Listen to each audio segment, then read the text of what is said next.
Konon, di era kejayaan sang pemain, banyak pelatih yang iri dengan Roberto Baggio karena mendapat perhatian yang lebih besar dari media. Roberto Baggio memang layak disebut sebagai bintang lapangan hijau, meski mengaku nyaris bunuh diri usai gagal menendang penalti di partai final Piala Dunia 1994. Baggio tetap menginspirasi banyak sekali pesohor sepak bola. Sosok Pep Guardiola menjadi salah satu yang menempatkan Baggio di dalam daftar teratas pemain terbaik dunia. Selain itu, masih ada nama seperti Javier Zanetti, Andrea Pirlo, hingga Robert Lewandowski yang turut menjadikan Roberto Baggio sebagai panutan. Roberto Baggio adalah gambaran tentang apa yang orang-orang ingin lihat di atas lapangan. Maka meski terdapat noda dalam karirnya, ia tetap menjadi pemain yang sangat dicintai rakyat Italia.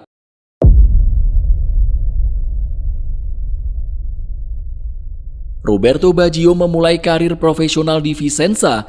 3 tahun tampil di tim utama, Baggio langsung diminati Fiorentina. Roberto Baggio menjalani karir yang mengesankan selama 5 tahun di Firenze. Meski prestasi terbesarnya hanya membawa La Viola ke partai final Piala UEFA tahun 1990, keberadaan Baggio sangat dicintai seluruh penggemar Fiorentina.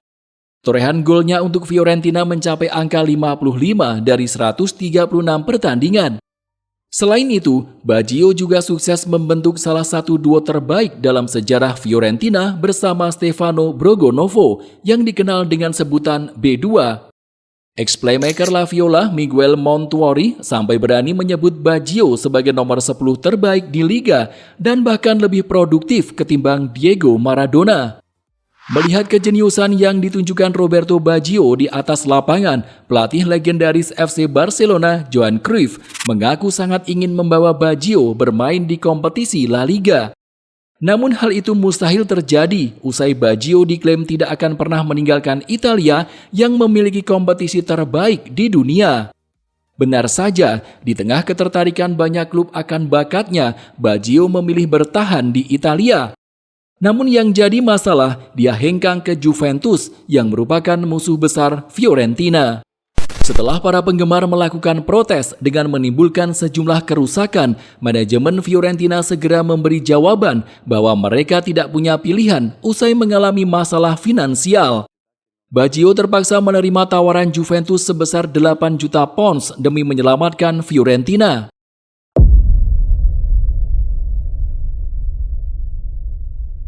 Mulanya, hubungan Baggio dengan penggemar Juventus sangatlah buruk. Baggio dinilai masih mencintai Fiorentina usai ia menolak mengenakan syal putih hitam di hari perkenalannya sebagai penggawa Juventus. Lalu ia juga sempat menolak untuk mengambil tendangan penalti di laga melawan Fiorentina. Di laga yang sama, Baggio sempat mengenakan syal La Viola yang dilempar penggemar Fiorentina. Namun begitu, berkat dukungan dari sang pelatih, Roberto Baggio berhasil menebus segala dosa. Memang dasar memiliki bakat untuk dicintai banyak orang, Baggio menciptakan gol-gol penting di musim 1992-1993. Ia berhasil mencetak total 30 gol dari 43 pertandingan. Catatan itu membantu Juventus untuk memenangkan trofi Piala UEFA. Meski gelar Serie A gagal didapat, Baggio duduk sebagai runner-up top skor dengan torehan 21 golnya. Baggio berhasil mendapatkan tempat di hati Juventus kala itu. Terlebih, ia mendapat penghargaan Ballon d'Or sekaligus FIFA World Player of the Year. Dari catatan tersebut, kita bisa tahu bahwa Baggio bukanlah pemain kaleng-kaleng. Dia adalah bintang, dia adalah idola. Setelah pada musim berikutnya, torehan gol Baggio mencapai 22 biji di semua kompetisi. Timnas Italia pun memanggil si kuncir kuda untuk ikut memeriahkan ajang Piala Dunia 1994. Kiprah penting Baggio untuk Italia sejatinya ada pada gelaran tersebut. Nahas, eksekusi adu penalti yang melesat ke angkasa di final melawan Brasil seakan membuyarkan segalanya. Orang-orang terus mengingat kejadian tersebut hingga membuatnya ingin mengakhiri hidup. Aku masih tidak bisa memaafkan diriku sendiri atas tendangan penalti itu. Aku bisa saja bunuh diri hari itu dan aku kemudian tidak akan merasakan apa-apa.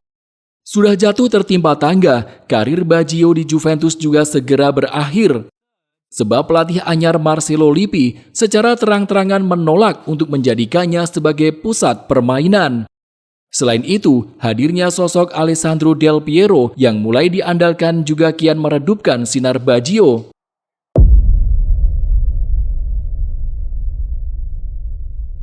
Pasca dilepas Juventus, Baggio bergabung dengan AC Milan di musim 1995-1996. Meski torehan golnya menurun drastis, Baggio mampu mencatatkan sebanyak 12 assist dan membantu Milan meraih Scudetto. Sayangnya, pergantian pelatih dari mulai Oscar Tabarez sampai Arrigo Sacchi membuat nama Baggio tak terlalu diandalkan. Karirnya di Milan pun hanya berjalan selama 2 tahun. Setelah itu, Baggio harus pindah ke Bologna usai sempat ditolak Carlo Ancelotti yang menangani Parma. Kembali ke performa terbaiknya bersama Bologna, Baggio lantas direkrut Inter Milan pada tahun 1998. Saat itu, Javier Zanetti sangat terkesan dengan permainan Baggio hingga menyebut pria Italia itu lebih baik dari Ronaldo Nazario. Ketika Ronaldo tiba dari Barcelona, dia luar biasa. Tetapi jika aku harus mengatakan satu nama yang lebih baik, maka itu adalah Roberto Baggio.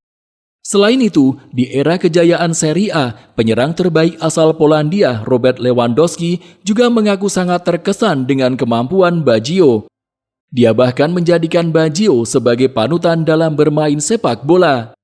Sayang seribu sayang, karirnya cuma bertahan selama 2 musim di Inter Milan, menyusun cedera yang dialami serta minimnya kesempatan yang diberikan. Meski diminati Napoli dan sejumlah klub Liga Inggris, Roberto Baggio akhirnya memilih bergabung dengan Brescia yang baru promosi. Mujur bagi Baggio, bermain untuk Brescia memberi pengalaman yang sangat luar biasa. Dia bisa menginspirasi banyak orang, termasuk Guardiola hingga Andrea Pirlo. Baggio adalah pemain sepak bola terbaik dan memperlakukan setiap orang dengan cara yang sama, mulai dari presiden klub hingga pekerja gudang, ucap Guardiola. Sementara Pirlo tak ragu untuk menyanjung kemampuan olah bola Baggio. Baggio adalah idolaku saat masih kecil. Aku sangat senang sekali melihat seorang pesepak bola Italia memainkan olahraga tersebut dengan sangat apik. Dalam 4 musimnya di Brescia, Baggio yang putuskan pensiun dari dunia sepak bola pada tahun 2004 benar-benar telah menyihir banyak sekali pasang mata yang menyaksikan kehebatannya. Dia merupakan sosok yang layak diikuti, baik di dalam maupun di luar lapangan. Kisah Roberto Baggio adalah kisah tentang keberanian, ketekunan, dan semangat dalam menghadapi tantangan. Baggio telah mengubah dunia sepak bola dan mengilhami generasi muda untuk mengikuti jejaknya. Roberto Baggio adalah fantasista terbaik Italia. Dia lebih baik dari Meazza dan Boniperti, dan dia termasuk yang terhebat sepanjang masa, tepat di belakang Maradona, Pele, dan mungkin Cruyff, kata Carlo Mazzone, mantan pelatih Brescia. Jika kamu suka video ini, silakan klik tombol like dan subscribe channel ini.